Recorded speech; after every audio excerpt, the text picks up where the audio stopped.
boy, how did we get here? From the most wishlisted game on Steam to the studio being shut down 4 days after launch. Buckle up, children, because boy, do I have a story for you. One of Russian brothers, one of financial failure, one of continent. Let's talk about the day before. Who? Afrojack? Who? Founded by a pair of Russian brothers, and while they did have a back catalogue of 4 games, they weren't particularly successful, with the most successful game they created being one called Wild 8. However, we're going to put a pin in it and come back to it later, but TLDR, they sold the game off to their publisher. They went on to release a game called The Dead Dozen in March 2018. It's a co-op horror game. Interestingly, a month after the game's early release, Fantastic said they ran out of funds and they were halting development. I'm not sure where I heard that before. Now, I could spend some time telling you what this game is about, but it doesn't matter, because 18 months after the game's release into early access, it was delisted from Steam. Now, their most successful game was perhaps a tiny isometric shooter called The Radiant One, released in 2018 and available for a whopping 89p. It managed to achieve a mostly positive rating on Steam as well. They'd yet to team up with a new publisher yet, so this game was created and published by Fantastic, meaning they had finally released their first game. Perhaps wooed by the success of The Radiant One, Fantastic managed to partner up with a publisher called Mytona, which to this point had only published mobile titles. Accusations have been leveled at Mytona, saying that they have a more direct involvement with Fantastic than what a traditional publisher relationship entitles. Although this stems from both the fact that the publisher and the brothers are from the same area in Russia, and while it would explain how Fantastic were able to get so far with The Day Before, I am getting a bit ahead of myself. Together, they launched a game called Prop Night, a horror hide-and-seek style game, and while it did never make it out of the mixed reviews on Steam, it did manage to retain an audience, peaking at just under 7,000 active players, but retaining a wandering player count between 500 and 1,500 people over the past couple of months. But perhaps most surprisingly, they actively continue to support it, with the game's final patch 5.5.1 in May this year, adding both new features and new maps. So, you can tell we have a crack team here. Out of the 4 games they've published, only one was successful, only one was actively supported, one was abandoned, and the other one was sold. Surely, this would be the team that gave Ubisoft's division a run for its money. Bravo 6. Going dark. While at this point, everything is going great for Fantastic. They've captured more attention than they could ever have dreamed of, but when the world needed them most, they vanished. No word was heard from Fantastic, no trailers, no betas, no demos, until May, where we got an announcement that the launch would be delayed, so rather than launching in June, the game would be pushed back to March 2023. The reason behind this? They were switching over to Unreal Engine 5. Now, I'm not in game development, but common sense tells me that if you're 1 month away from your AAA launch, really, everything should be done. You should be ironing out the kinks. The last thing I would think about doing is porting over the high-profile and the most feature-rich survival MMO ever to a different version of the engine 1 month before the original release. Setting aside the fact that Epic, the developers of the Unreal Engine, don't recommend changing to Unreal Engine 5 mid-project, 10 months feels like an incredibly short amount of time to do so. SkillUp, a large Australian content creator, reached out to some game developers on Twitter, and they said that the timeline was possible, but it would require the game to have been developed in the base version of Unreal with no modifications, which was highly unlikely. And they didn't just do it once. They updated to Unreal Engine 5.1 until one of the brothers had walked into the room and said, quote, "Listen, the Day Before is lagging on my laptop. We need to move over to Unreal Engine 5.2. It seems that the problem has been fixed there." End quote. Once more, Fantastic disappeared into the dark until, on the 29th of June, an Australian gaming newspaper called Well Played spotted a strange addition to the website. Hey, I'm going to blind 1,000 people. On the 27th of June, an article was published by Wellplayed, an Australian gaming newspaper, who had noticed Fantastic had been very busy because they'd updated their website. They had added a new page where you could apply to be a volunteer. Interestingly, they found they classed everybody who worked for them as volunteers, and they were calling on their community to help volunteer and complete the game. There are two types of volunteers, the first being a full-time volunteer who gets paid with money. Everyone else would call these employees, or at the very least, independent contractors. And the second type is a part-time volunteer who gets paid in non-monetary rewards, i.e. jack shit. There are two reasons why I can think a company would try and mark their employees as volunteers. The first, to try and circumvent employment law. Singapore has an incredibly low requirement to be an employee to level an unfair or wrongful dismissal claim, with some of the sources I checked stating that they require as little as 3 months of continuous service. Just for some perspective, in the UK it's currently 2 years, but that number tends to fluctuate with who's in power, with Labour dropping it down to 1 year. And the second is to drum up some headlines. Apparently, I gave them too much credit because the response we got was even dumber than that. Fantastic responded by saying, quote, "The values of our company are about dedication, willingness to help, to deliver great products, and in doing so, being kind and open-minded," end quote. Quote, "During the short history of our company, there have been many people who have approached us and wanted to help in different ways.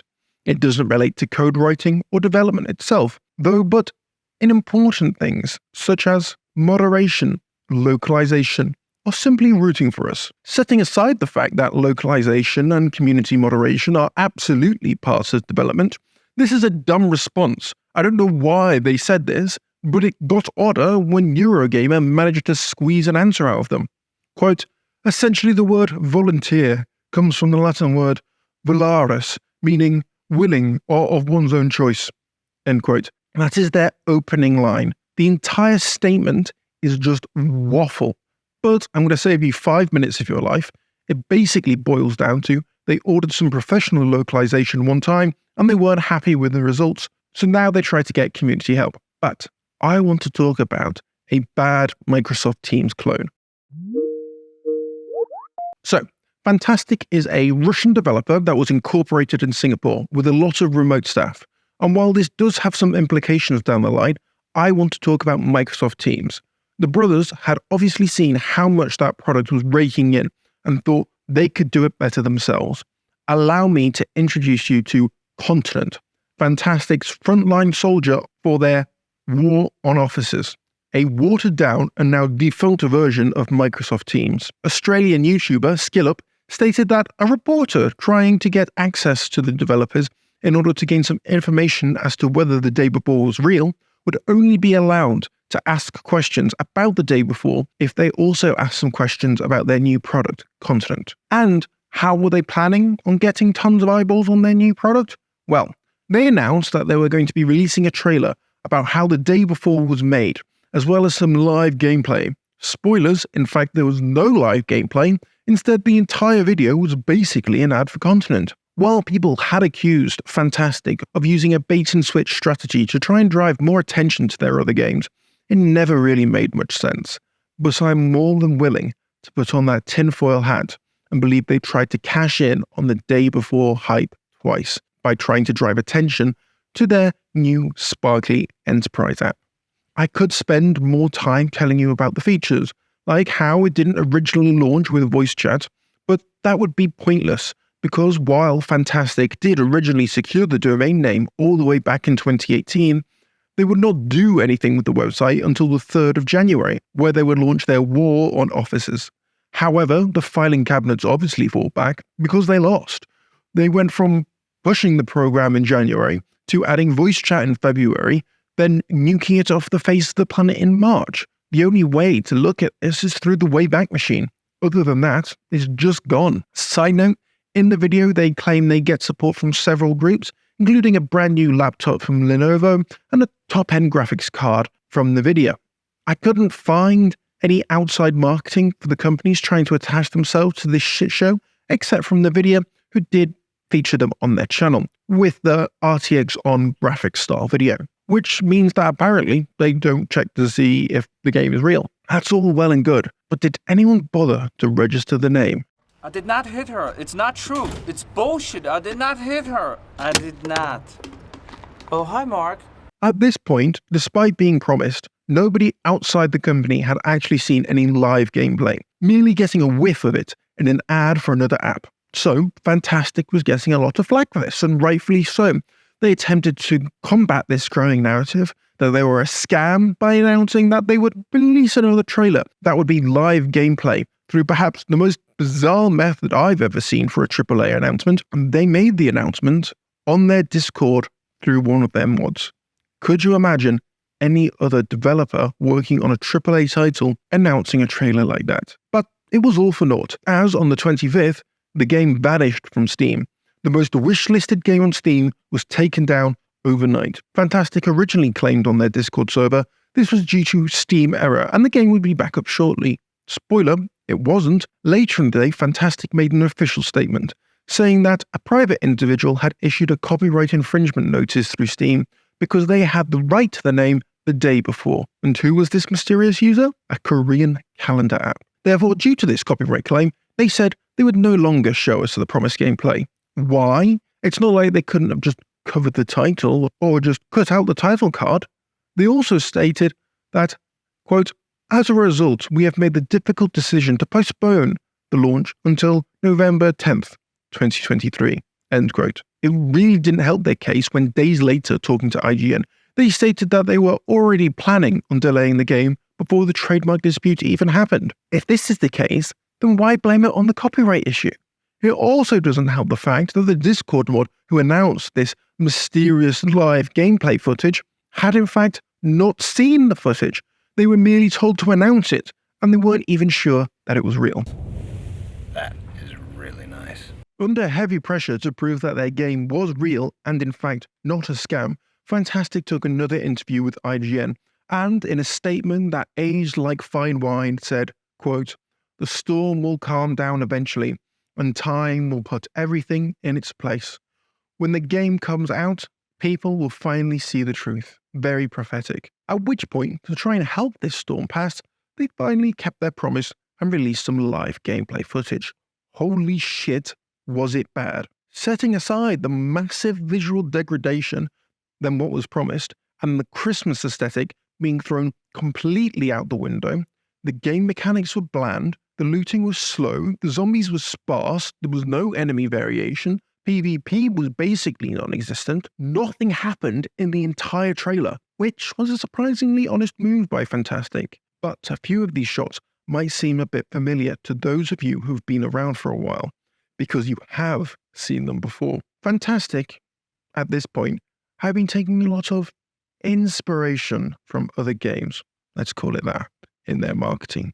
I mean, I could point out the key art comparison from the day before and the Ubisoft division, definitely entirely different. I could also point to that cool scene of a Lambo racing through the decrepit streets of a rundown, zombie-infested American city. Oh wait, I Am Legend did that, and that came back out in 2007. If you think I'm overreaching, they even kept the deer, not even mentioning the deep and engaging combat line that was taken straight out of Rockstar's playbook. The Day Before offers a uniquely reimagined journey into post-apocalyptic MMO open-world survival. Rockstar have tried to reimagine the open-world game in a number of ways. The open world of The Day Before is beautiful and richly detailed. The game world is beautiful, massive, and diverse. The weapons, which can be modified, are made with maximum realism to ensure that combat remains deep and engaging at all times. Make combat deep and engaging at all times.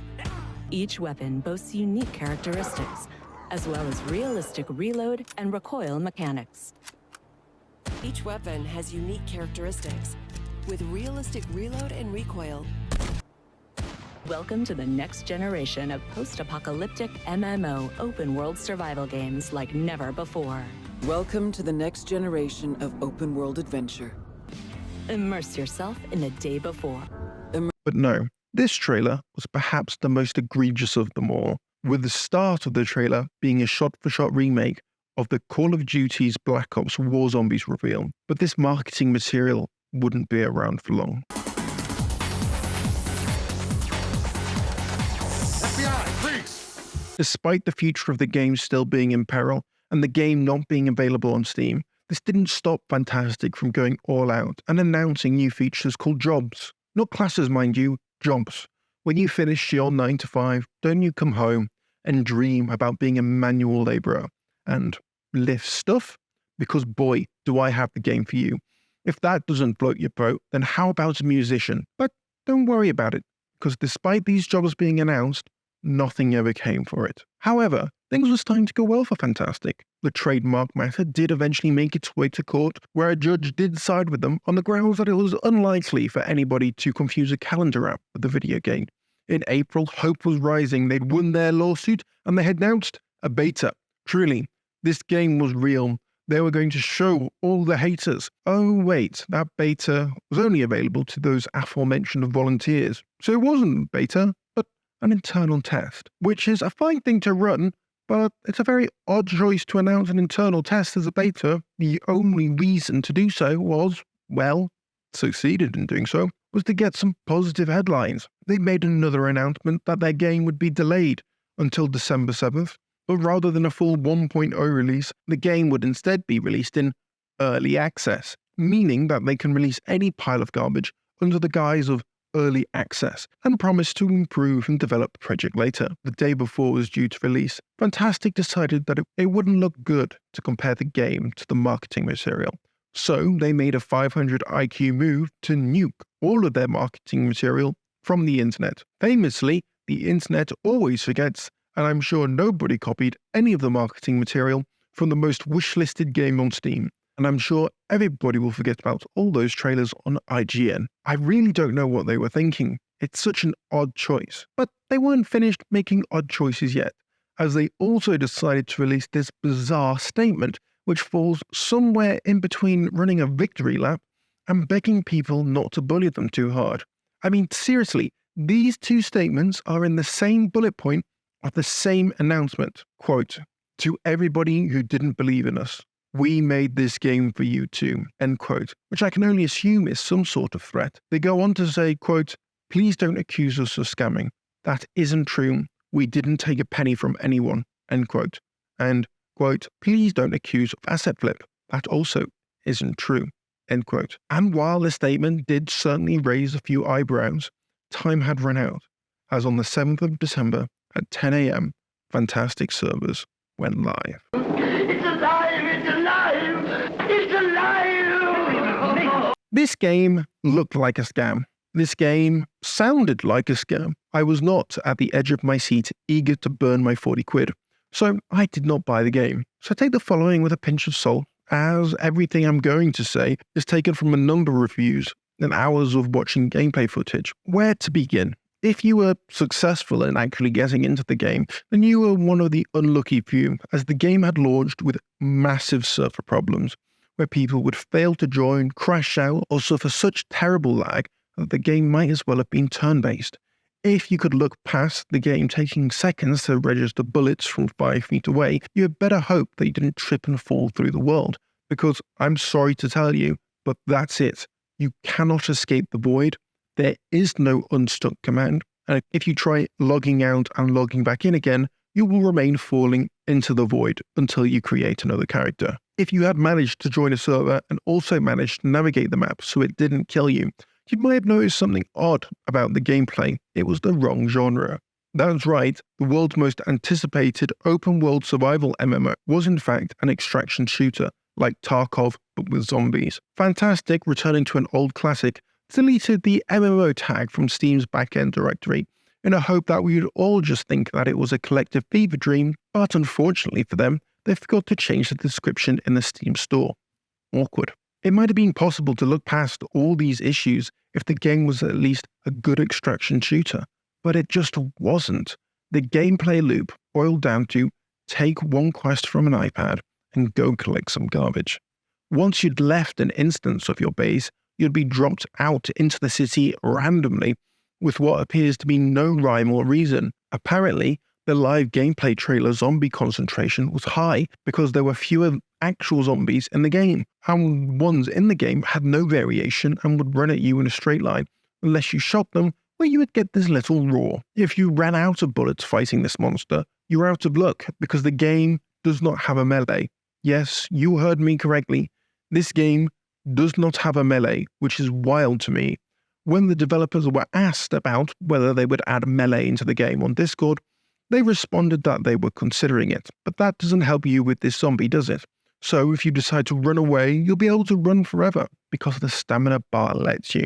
But if you jump for more than 3 times, you're going to be out of breath. And if you want to climb up an easy step, then you're out of luck again, because you cannot climb or vault things in this game. If during your escape you try and loot some gear to fight back, you're going to be in for an incredibly hard time, as not only is the looting animation slow, the mechanic itself is incredibly finicky, having to be at just the right angle and distance to begin the animation.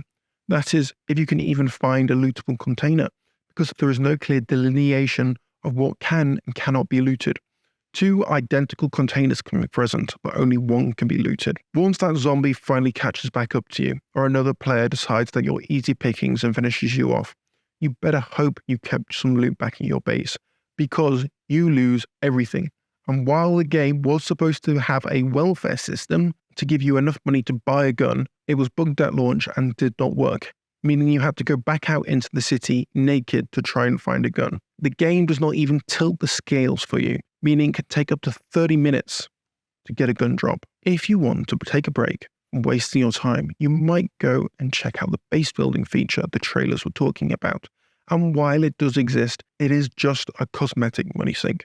The buildings provide no utility and do not interact with any other part of the game. If you can pry your eyes away from the giant bobblehead bugs and listen to the NPC, I'm 90% sure they're AI. I couldn't find anything to disprove this. The only idea I can think of is that due to the company not being based in an English-speaking country, they use somebody who's ESL, but I couldn't find anyone trying to attach their name to this project. So if anyone could enlighten me otherwise, I'd be glad to know.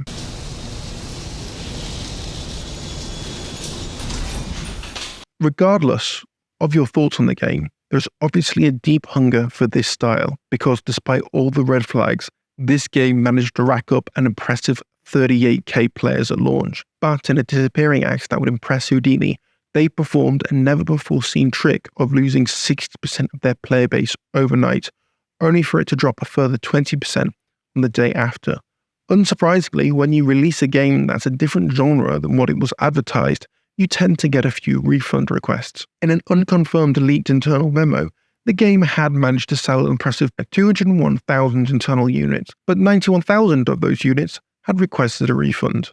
For all of you following along at home, 201,000 is a lot of units, and while the company did engage in reasonable pricing, with the low-end price being £10 and 21p in Asia, making it difficult to ascertain the exact amount of earnings, it hasn't stopped pundits from estimating around 3 million USD. Now, when you buy a game on Steam, that money doesn't go straight into the developer's pocket, but is held in a pot until the end of the month when Valve pays out all their debts.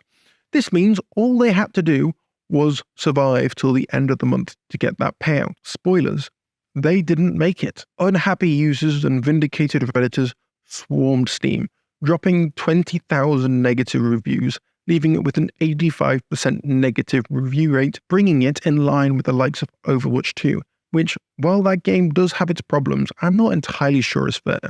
To put this in perspective, Kong, Rise of Kingdoms only got a 65% negative review rate, and Gollum, a game which made the studio defunct, only got a 62% negative review rate. IGN also gave the game a 1, which is the first time in over a decade, with the last one going to Action Girls Racing. With the game finally being in players' hands for the first time, users quickly began pulling it apart by the seams. And that strange line in the previous announcement, the, quote, "please don't accuse us of asset flip," end quote, finally began to make some sense. Now, it's important to preface this by saying that buying pre-made assets on the Unreal Store isn't necessarily a bad thing. It can help small studios make amazing games quickly and effectively. Hell, Only Up is technically an asset flip game, but that doesn't make it strictly bad. All that nuance, however, can be thrown out the window when dozens upon dozens of your assets are storyboard. It makes it really hard to believe that you've worked 5 years on this title when users start saying that they've found the map itself, which apparently is a storyboard asset called American City Pack bundle, which is available for $100 USD, whose major selling point is that you're able to generate and create urban maps in short periods of time. It also doesn't help that both the quest system and inventory systems are store-bought assets. 4 days after the initial release, Fantastic made another announcement. At this point in our story, it is expected to see some common collectible JPEG telling us how sorry they are and how they were very sorry to disappoint player expectations, how they were setting a high bar internally, but are committed to the long-term success of the game. But RNG Jesus blessed us in the gacha of life with a new, rare JPEG. They were closing the studio. They were fucking closing the studio. Why, you might ask? Because apparently they'd run out of money. Aware of the possibility of a lawsuit and being branded a scammer, they were quick to add that they did not take any money from the public during development, which is true, although it's not confirmed as to whether they'd received any government grants from either Singapore or Russia. All income was to be paid off to their partners and debtors. This raised even more eyebrows from me with regards to running out of money.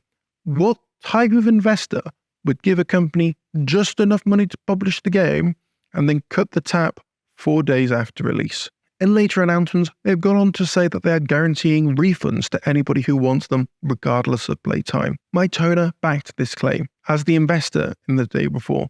Investor as in singular, which is odd, but this did spiral into something I've never seen before.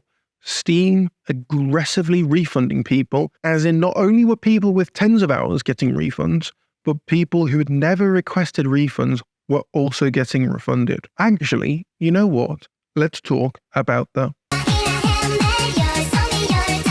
Now, I want to take a minute to introduce you to the hardest working game journalist in Singapore, Androisis Low. As the company advertised their base of operations was in Singapore, our friend here located the office through Singapore's Accounting and Corporate Regulatory Authority, the ACRA, and decided to pop down to see if there was any truth to the rumors. He expected to see a typical game-type studio, except with empty desks and perhaps game developers looking dejected as they pondered their life choices. Instead, it turned out to be a small retail space up in Balestier.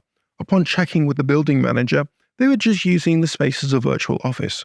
Mr. Lau then looked up Fantastic's original address as per their filings, leading him to a place called Peninsula Plaza. A quick Google later confirmed that they weren't there either, and the original address to a management consultancy. It does look like, despite the company being located in Singapore, they didn't have any physical presence in the country.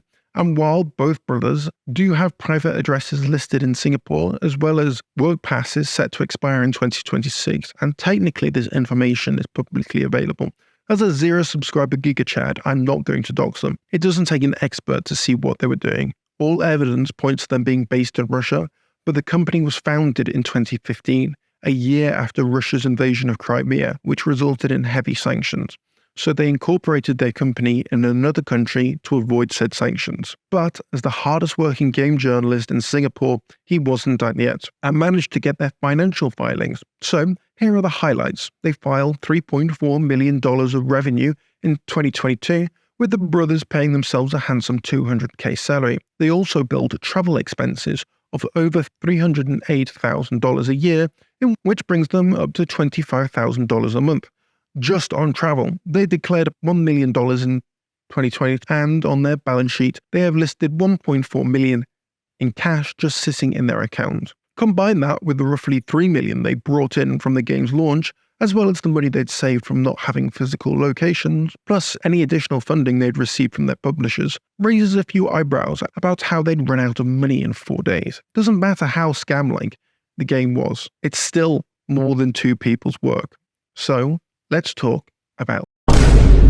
I was able to corroborate most of the information in this video with multiple sources. However, the following is largely taken from an IXBT video called The Day Before Confessions of Developers. The video is perhaps the most enlightening thing I've watched on the subject matter, and I would highly encourage you to go watch it. They were able to speak with multiple members from Fantastic's team, and my god.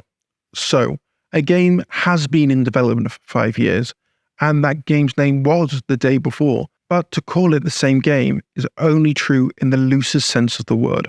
The brothers were basically schizophrenic in their requests. I mean, to start, the developers were originally brought on to create a cool giant sandbox post-apocalyptic game, a single-player game. That was until management ran in and said, quote, "So fellas, we've been thinking, and now we're doing an MMO," end quote. The game was remade 3 or 4 times from scratch because the brothers just kept changing key aspects of the game, whether that be the genre or when it was changed to Unreal Engine 5.1 until one of the brothers complained that it was lagging his laptop, so they changed it to Unreal Engine 5.2. So despite the large amount of stalwart assets in the commercial release of the game, the amount of assets, animations, and weapon attachments apparently exceeded 500 gigabytes, but most of it was thrown away. It also didn't help that the feedback and guidance they were getting was vague and unhelpful. Here, I've made a list of my favorites. Quote, "Listen, make it like GTA, make it like The Division," end quote. Quote, "Look how they made The Division and make it the same for us," end quote. Quote, "Make me something at the level of Rockstar or Ubisoft, Massive, or Naughty Dog," end quote. And my personal favorite, quote, "Listen, something here is bad. Find it out by yourself, fix it by yourself, do it as so your boss would like it by yourself," end quote. Thank you. How very helpful. When they gave more precise feedback, it was perhaps even worse. It was usually heavily influenced by the last game they played. Wonder why the game had a server list? Well, originally it didn't. The game was a simple matchmaking format. You press play and it would put you into a server that wasn't full. To which the brothers said, quote, "We have an MMO. In World of Warcraft, they have a server list. Make it like World of Warcraft," end quote. Wonder why the game is so bright despite all the marketing material being darker? Quote, "Guys, listen. Make the city brighter so it would be like Spider-Man," end quote. They would be sending pictures saying, quote, "Bright visuals, do it like this," end quote. Mind you, the city had already been completed, the work on the textures, the models, everything was done. But because the brothers were hacks, they thought they could tune the brightness and the contrast. Instead, the map needed to be remade from the ground up. They would constantly be asked for impossibly large projects to be completed in impossibly small timeframes. And when it didn't work out, quote, "We're not getting facial animations in on time. Let's fire one so that the rest of them boost up," end quote. And if you did spend all your free time to get the task done, and I mean all your free time, these developers were working 18-hour days every day with no days off, with announcements from management like, quote, "Well, you can take the rest of this Sunday," end quote. And if you managed to complete the task, the brothers would say that they didn't like it and roll it back to a previous version. If you argued with the brothers or had a different creative vision, then congratulations. You would be offered a promotion to lead in your department, only for you to be given an impossible task, which had to be done in a few days. When they failed to deliver, you were fired for professional unfitness, because you can't just fire somebody for disagreeing with you. This project would have been a difficult ask for an experienced team, but Fantastic had been basically robbing the cradle. Every single member of the development team were junior developers, usually straight out of university. The brothers had managed this by promising that it would be good for their career, as well as a wage of 500 to 1,100 USD, which was always paid on time and is a high wage in Russia, except all the pay is based on systematic overtime. The brothers offered both the carrot and the stick. They started with motivating speeches, quote, "Now we will grow and salary will increase," end quote, and quote, "Our partners checked out the build of the game and they were blown away," end quote. To which an experienced staff would say, quote, "Yes, I'm doing it right. I don't care I got constantly yelled at. I will endure it for a little while," end quote. Quote, "We're one big family, guys. Elon Musk will stream it. The power is in the truth, and when the game will come, everyone will." And again, Russian translation. And the stick, constant layoffs. A great example of this is the testing team. Wondering why there were servers constantly being crashing and you couldn't log in? Well, Even though the staff were manually clearing the databases and the server lists so the game didn't crash, there were only 5 members of the testing team. They performed no large-scale tests, apparently, so I don't know what they were running earlier. And when the brothers had asked for the city to be more like Spider-Man, they had spent all night looking for bugs and invisible walls. Only for one of the brothers to play the game, turn down an alley and spot a bug. They fired the guy. They were constantly talked down to, with the brothers saying, quote, "Is it difficult or something? Do it. You're a professional," end quote. There were no professionals here. We have a team of inexperienced developers with no mentors, nobody to ask for help, and who are relying on fucking YouTube guides given no guidance. On day 1, they get to see the Unreal Engine kit. On day 2, they were being told to make GTA. And this isn't even considering the fact that their toolkits were constantly being changed. If you're wondering how the staff survived this treatment, they didn't. They burnt out. They usually last 3 months before being fired or quit. And surprisingly, a lot of them came back. If that disastrous launch wasn't enough for you, they were able to fix the zombie density problem on the day, because the version they ran in the office worked. But because of the lack of large-scale testing, the servers weren't respawning zombies, as well as some other launch issues, only for the brothers to prevent this hotfix going live because, quote, "Streamers are streaming, online will drop, we can't let that happen.